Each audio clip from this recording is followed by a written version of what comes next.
할렐루야. 5월 27일 목요일입니다. 출애굽기 22장 16절부터 끝절 31절까지 말씀을 읽고 은혜 나누도록 하겠습니다. 사람이 약혼하지 아니한 처녀를 꾀어 동침하였으면 납폐금을 주고 아내로 삼을 것이요, 만일 처녀의 아버지가 딸을 그에게 주기를 거절하면 그는 처녀에게 납폐금으로 돈을 낼지니라. 너는 무당을 살려둘지 말라. 짐승과 행음하는 자는 반드시 죽일지니라. 여호와 외에 다른 신에게 제사를 드리는 자는 멸할지니라. 너는 이방 나그네를 압제하지 말며 그들을 학대하지 말라. 너희도 애굽 땅에서 나그네였음이라. 너는 과부와 고아를 해롭게 하지 말라. 네가 만일 그들을 해롭게 함으로 그들이 내게 부르짖으면 내가 반드시 그 부르짖음을 들으리라. 나의 노가 맹렬함으로 내가 칼로 너희를 죽이리니 너희의 아내는 과부가 되고 너희 자녀는 고아가 되리라. 네가 만일 너와 함께한 내 백성 중에서 가난한 자에게 돈을 꾸어주면 너는 그에게 채권자같이 하지 말며 이자를 받지 말 것이며, 네가 만일 이웃의 옷을 전당 잡거든 해가 지기 전에 그에게 돌려보내라. 그것이 유일한 옷이라.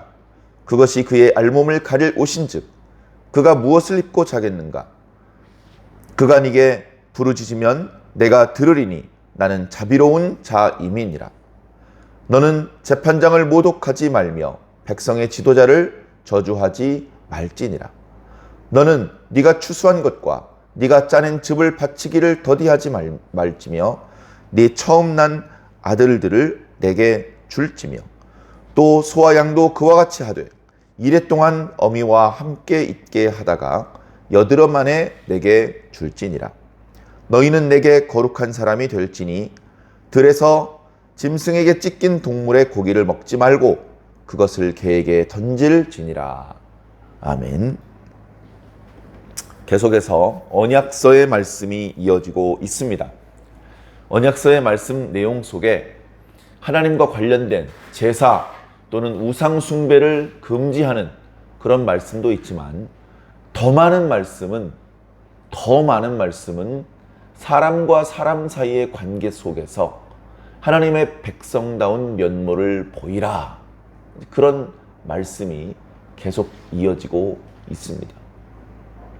우리는 말씀을 읽으면서 하나님께서 무엇을 중요하게 생각하는지 느낄 수 있어야겠습니다.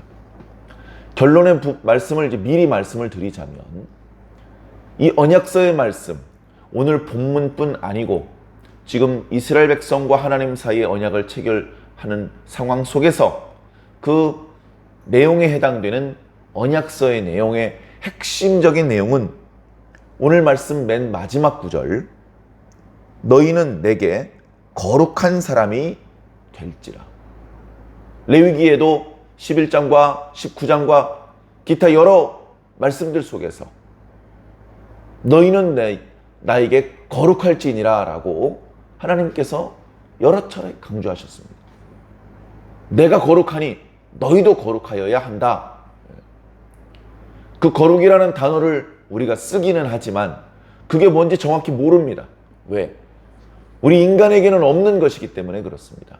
심지어 이 피조세계, 물질세계에는 거룩하다라고 이름을 붙이기에 어울리는 것은 전혀 없습니다. 거룩이라는 것이 무엇인지는 모르지만 그것은 오직 하나님께만 있는 것입니다. 하나님께서는 그 누구의 도움을 받지 않으셔도 스스로 거룩하십니다. 그리고 그 하나님에 의하여 하나님의 도움을 받아서 거룩해지는 것이 이 물질 세계에 조금씩 들어오게 됩니다. 하나님께서 죄를 용서하시면 그 사람은 거룩한 사람이 될 수 있습니다. 하나님께서 허락해 주신 방법대로 만들면 그 기름은 거룩한 기름이 될 수 있습니다. 그 거룩한 기름을 바른 물건은 거룩한 물건이 될 수 있습니다. 이 세상에 거룩한 것이 있다면 그것은 절대 스스로 거룩한 것이 아니고 하나님에 의하여 거룩해진 것들입니다. 그렇게 그저 악하고 그저 부정할 수밖에 없는 아담의 범죄 이후 그저 하나님께서 보실 때 불결할 수밖에 없는 이 악한 세상 속에 조금씩 깨끗한 것이 들어오기 시작을 하고 거룩한 것이 만들어지기 시작을 합니다. 하나님께서 잠시 거룩하게 만들어 주셨다 하더라도 그것은 곧 그 주변의 오염을 받아서 다시 거룩해지지 못한 부정한 상태로 돌아갈 수밖에 없지만 하나님께서는 말씀하시기를 나는 너희를 거룩하게 만들어 주는 신이다. 그런 내가 너희와 함께 있겠다.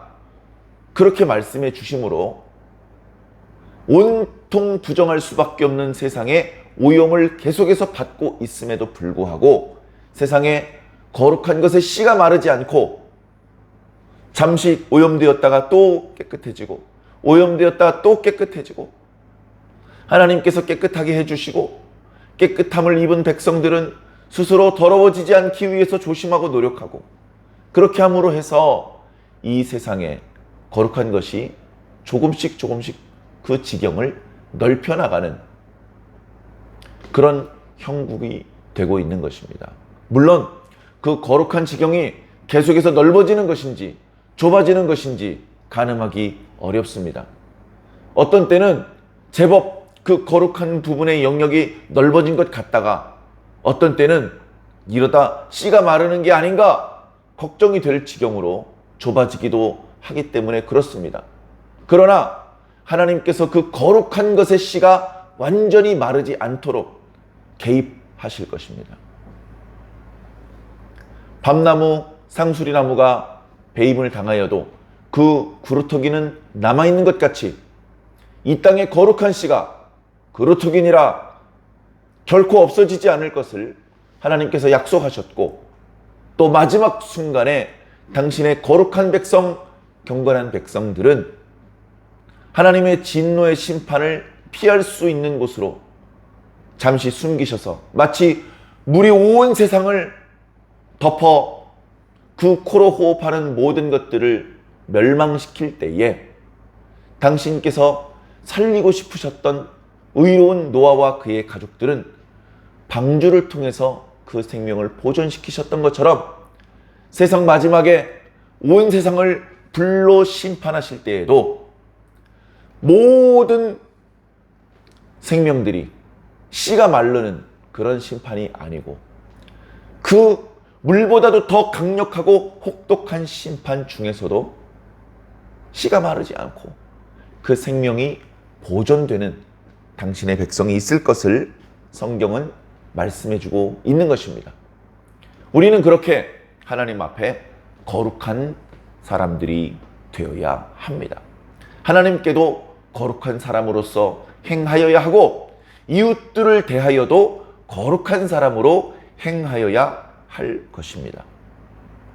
그렇다면 그런 우리들을 향하여 하나님은 어떤 존재이시냐? 오늘 말씀에 27절에 보면 하나님은 자비로운 자이십니다. 하나님을 설명하는 많은 표현들이 있을 수 있습니다. 영원하신 분, 영생하시는 분, 전능하신 분, 전지하신 분, 무소부지하신 분, 그 중에 하나가 영원하신 분, 거룩하신 분이란 표현도 있고 방금 말씀드린 자비로우신 분. 하나님은 능력이 무한하십니다. 그렇게 능력이 무한하신 분이 영원히 사십니다. 근데 그분이 악한 분이야. 그러면 우리는 참 불행해지는 것입니다. 그런데 정말 감사한 것은 하나님께서 살아계신 것, 전능하신 것도 감사하지만 그분이 자비로우신 분인 게 너무너무 감사한 거예요. 왜냐? 하나님의 자비가 필요 없는 인간은 없습니다. 하나님이 자비가 많으신데 저랑 상관없네요. 저는 하나님의 자비가 필요 없어요. 저는 스스로 거룩하거든요.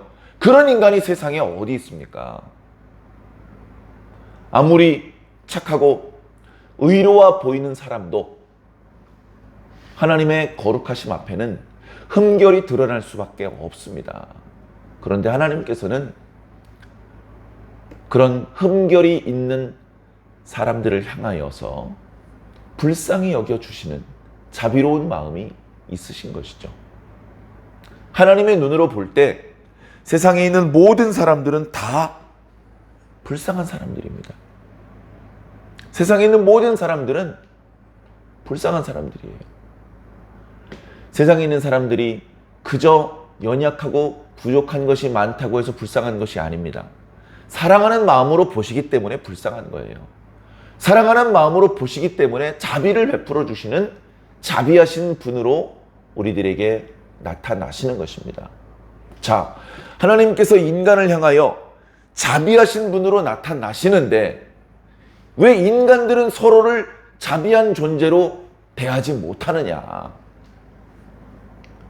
그래, 오늘 말씀에도요, 여러 말씀을 하고 있지만 강자가 약자에게 자비를 베풀어 주어야 된다라는 말씀이 반복되고 있는 것이죠. 그것이 어떻게 보면 오늘 말씀의 대원칙입니다. 자, 이웃이 있습니다. 근데 그 이웃 중에 약한 이웃입니다. 그래서 돈이 없어서 자기가 입고 있던 옷을 전당을 잡혀야 될 정도의 상황에 있는 그런 불쌍한 그런 이웃이 있습니다. 어떻게 해야 되겠습니까? 자비를 베풀어야 됩니다. 그가 아직 빌린 것을 갚지 못했다 하더라도 저녁에는 전당 잡았던 겉옷을 돌려주어서 밤에 갑자기 추워지는 가나안 땅에서 살 때 그 겉옷을 뒤집어 쓰고 그 추위를 견딜 수 있게 해주어야 됩니다. 또 내 이웃에게 돈을 빌려주는 상황이 되었으면 채권자처럼 하지 말아라. 이자 받지 말아라. 뒤에 이어지는 다른 율법에 좀 더 구체적으로 나오는데요. 돈을 빌려줄 때 최소한 너희 동족에게는 이자를 받지 말라고 하십니다. 이방인에게는 이자를 조금 받을 수 있도록 허용을 해주시지만 동족에겐 절대 이자를 받지 말라고 하십니다. 이스라엘 백성들이 잘 못 지켜요. 고리대금으로 큰 돈을 벌고 싶은 욕심에 하나님의 말씀이 뒷전인 상황이 자주 전개되었기 때문에 자, 그러나 하나님의 뜻은 분명합니다. 너희들은 너희 주변의 고아와 과부를 학대하지 마라. 괴롭히지 마라. 그들이 괴로움을 당해봤자 반항하지 못한다. 그러나 나에게 부르짖어 기도하면 내가 그들의 부르짖는 기도를 반드시 들으시고 그들을 학대하는 자들을 내가 반드시 벌을 줄 것이다. 내가 반드시 내 손에 있는 칼을 휘두를 것이다. 그러면 네 아내가 과부가 되고 네 자녀가 고아가 될 것이다. 고아와 과부는 절대 괴롭히고 학대하면 안 된다.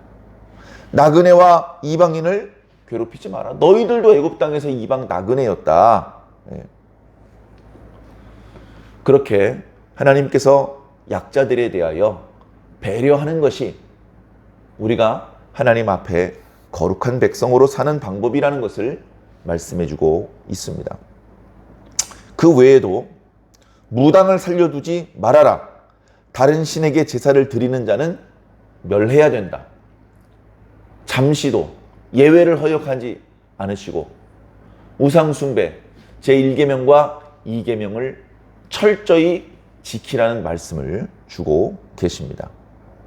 짐승과 행음하는 자, 사람이 아니죠. 그러니까 짐승과 행음하는 겁니다. 그런 존재는 완전히 죽여야 된다. 자, 그리고 여자도 약자입니다. 그래, 사람이 약혼하지 아니한 처녀를 꿰어 동침하면 안 돼요. 그런 건 하면 안 됩니다. 벌써 그런 사건이 저질러졌어요. 그러면 그 여자의 집안에 납폐금을 주어라. 납폐금을. 돈을 주고 그 여자를 슬픔에 빠뜨리고 충격에 빠뜨리고 그렇게 했던 것에 대한 값을 물어라. 그리고 그 여자를 네 아내로 삼아야 된다. 만약에 그 여자의 부모님이 그 여자를 너의 아내로 주고 싶어 하지 않더라도 납해금은 죽어야 된다. 그렇게 여자를 보호하시는 하나님의 말씀이십니다. 뿐만 아니라 이 말씀 속에는 여성을 존중하고 여성을 가볍게 우습게 처리하지 않고 그리고 그 신부의 가족들을 존중하는 그런 의미들이 담겨져 있습니다. 여성은요, 돈으로 주고 살 수 있는 존재는 물론 아닙니다. 그러나 이렇게 값을 치를 만한 충분한 가치가 있는 존재입니다. 생각을 깊이 해볼 필요가 있는 말씀입니다. 왜냐하면 최근 현대 사회에 여성을 물건화하고 상품화하는 그런 저급한 문화가 판을 치고 있는 때이기 때문에 그 문화의 영향을 받아서 많은 사람들이 여성을 존엄한 인간으로 100% 대우해주지 못하는 풍조가 있기 때문에 그렇습니다. 그러나 하나님의 백성들은 말씀에 입각해서 여성을 존중하고 여성의 가정을 또 자기 가정에서 아내를, 어머니를, 딸을 조금 더 세심하게 배려하고 존중해 줄 필요가 있음을 오늘 말씀을 통해서 우리는 깨닫습니다. 뿐만 아니라 28절에 보니 재판장을 모독하지 말라. 여기서도 히브리어 원문을 보면 엘로힘이라는 단어를 쓰고 있습니다. 너는 하나님을 모독하지 말아라. 이 땅에 있는 재판장은 하나님의 대리인이라는 것입니다. 하나님을 절대 모독하면 안 되는 것처럼 하나님께서 임명하신 재판장을 절대 모독하면 안 된다. 마찬가지로 하나님께서 임명하신 지도자를 너희들은 저주하면 안 된다. 그의 권위를 인정해 주어야 된다. 로마서에서도 모든 권위는 위로부터 오지 않음이 없다. 세상 권세자들이라도 너희들이 함부로 무시하지 말아라. 물론 세상 권세자들 중에는 그 권위를 하나님께서 주셨음을 알지 못하고 그 권위를 잘못된 방법으로 사용하는 자들도 많이 있습니다. 그렇게 그들이 그의 권세를 인위적으로 잘못된 방법으로 사용하지 않기를 기도해야 됩니다. 그렇게 기도했음에도 불구하고 그가 계속 잘못을 저지른다면 하나님께서 그에게 주셨던 권위를 뺏어서 다른 사람에게 주실 것입니다. 그것을 믿고 세상의 권위자들에게도 순복하는 모습을 보여주는 것이 하나님의 백성다운 모습임을 또한 기억해 주시기를 바랍니다. 맨 마지막 구절을 보니 추수한 것과 짜낸 즙 바치기를 더디하지 말아라. 그러나 그리고 너희의 처음 난 아들도 다 내게 바쳐라. 죽이라는 말씀이 아니고요. 하나님의 소유라는 것을 기억하라는 말씀입니다. 그리고 소와 양도 마찬가지로 하나님께 드려야 되는데 태어나자마자 드리지 말고 처음에 태어났을 때 일주일 동안은 자기 어미와 같이 있도록 해라. 그래서 사람도요. 할례를 베풀 때도 여드레 만에 할례를 베풀게 그렇게 말씀해 주십니다. 그리고 너는 거룩한 사람이기 때문에 들에 짐승들끼리 싸우다 찢긴 그 짐승은 먹지 말아라. 부정한 것이기 때문에 그렇다. 그것은 차라리 개들에게 던져라. 너희는 깨끗한 것을, 정결한 것을 먹어야 된다. 무엇이 정결하고 무엇이 부정한지에 대해서는 뒤에 이어지는 레위기 말씀을 통해서 더 자세히 말씀해 주시는데 근본적인 정신, 대원칙에 해당되는 말씀, 너희는 나에게 거룩한 사람이 되어야 된다. 그렇다면 나는 너희에게 자비로운 하나님으로 나타날 것이니라. 우리는 그렇게 하나님의 거룩한 백성으로 살아야 되고 그렇게 우리 앞에 나타나시는 자비의 하나님을 영접할 수 있어야 되겠습니다. 오늘 하루는 어떻게 사시겠습니까? 오늘도 하나님 앞에 거룩한 백성으로 사시기를 부탁을 드립니다. 자비하신 분으로 우리의 삶 가운데 개입하시고 임재하시는 하나님을 만나시며 그분에게 위로를 얻고 그분에게 복을 받으시기를 주님 이름으로 간절히 축원합니다. 아멘.